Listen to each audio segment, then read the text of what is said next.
ഇടുക്കി കുട്ടിക്കാനത്തിന് സമീപം കാറിന് തീപിടിച്ചു. ശബരിമല തീർത്ഥാടകർ സഞ്ചരിച്ച കാറിനാണ് തീ പിടിച്ചത്. പുക കണ്ട് യാത്രക്കാർ പുറത്തിറങ്ങിയതിനാൽ ആർക്കും പരിക്കില്ല. തമിഴ് സ്വദേശികൾ സഞ്ചരിച്ച കാറിനാണ് തീ പിടിച്ചത്. ദൃശ്യങ്ങളിലേക്ക്.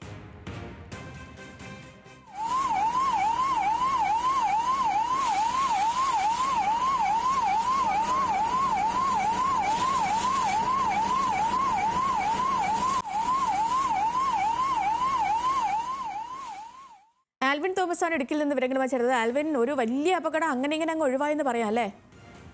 അതെ അതെ ഒരു വലിയ ഒരു അപകടം സംഭവിക്കാമായിരുന്നു, പക്ഷെ അത് രക്ഷപ്പെട്ടു എന്നുള്ളതാണ് നമുക്ക് ഈ കാഴ്ചയിൽ തന്നെ വ്യക്തമാകുന്നത്. ശബരിമല തീർത്ഥാടകരായി എത്തിയ ശേഷം അവർ തിരിച്ച് മടങ്ങുമ്പോഴാണ് സംഭവം. തമിഴ്നാട് സ്വദേശികളായ കരൂർ സ്വദേശികളായ ആളുകളാണ് ഈ ശബരിമല സന്ദർശനത്തിന് ശേഷം തിരിച്ച് മടങ്ങുമ്പോൾ NH 183 കുട്ടിക്കാനത്തിനും പീരിമേടിനും ഇടയിലാണ്, തട്ടാത്തിക്കാനത്ത് വെച്ചാണ് ഈ സംഭവം നടക്കുന്നത്. വൈകുന്നേരം 4 മണിയോടുകൂടിയാണ് ഇവർ സഞ്ചരിച്ച വാഹനം തീ പുകയുയരുന്നത് കണ്ട് ഇവർ പെട്ടെന്ന് പുറത്തിറങ്ങുകയായിരുന്നു. അതിനാൽ വലിയ അപകടം ഒഴിവായി. പിന്നീട് തീ ആളിപ്പടരുകയായിരുന്നു. ഈ കാറിലേക്ക് ഏതാണ്ട് പൂർണ്ണമായി തീ കത്തിയ അവസ്ഥയിലാണ്. പെട്ടെന്ന് തന്നെ അഗ്നിസുരക്ഷാ സേന അവിടെ എത്തുകയും തീ അണയ്ക്കാൻ ശ്രമിക്കുകയും ചെയ്തിരുന്നു. തീ അണച്ചപ്പോൾ കാറ് പൂർണ്ണമായും കത്തി നശിച്ചിട്ടുണ്ടോ എന്നുള്ളതാണ് നമുക്ക് പോലീസിന് ലഭിക്കുന്ന വിവരം. ഫയർഫോഴ്സ് അടക്കമുള്ള ആളുകൾ പെട്ടെന്ന് അവിടെ രക്ഷാപ്രവർത്തനത്തിന് എത്തിയതും വലിയ അപകടം ഒഴിവാക്കിയിട്ടുണ്ട്. തമിഴ്നാട് കരൂരിൽ നിന്നുള്ള സംഘമാണ് ശബരിമല യാത്രയ്ക്ക് ശേഷം തിരിച്ചു മടങ്ങുമ്പോഴുള്ള ഈ അവരുടെ വാഹനത്തിൽ തീപിടുത്തമുണ്ടായത്. ആർക്കും പരിക്കില്ല. 4 പേര് വാഹനത്തിലുണ്ടായിരുന്നു എന്നുള്ളതാണ് അറിവ്.